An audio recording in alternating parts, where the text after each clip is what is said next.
Picture the scene. It's June 21st, 2021.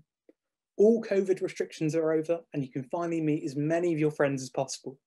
So you decide to have a big gathering, and it was all going so well until inevitably the topic of politics comes up.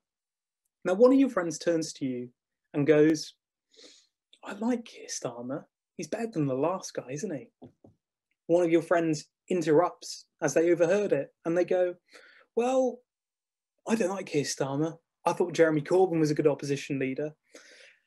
And you're thinking to yourself, now people are going to have strong opinions on political figures, but how do you actually measure the effectiveness of opposition leaders? And that's where I come in. Now, many leadership models have been established which look at leadership. One famous example is Bullpitt's statecraft theory, which states that governing parties will do what they can to stay in power, and that's what makes an effective leader. It's a well-established model, it's been around for decades, but unfortunately it cannot be applied to opposition leaders. And opposition leaders are important because they maintain a lot of influence within public life. And in the event of things such as a hung parliament, can actually have a lot of power too. Now, my model, the partycraft model, builds upon statecraft and adapts it so it can be applied to opposition leaders. And it looks at 6 areas: the acquisition of leadership, party management, dominating the internal party debate, electioneering, competency, and finally, legacy.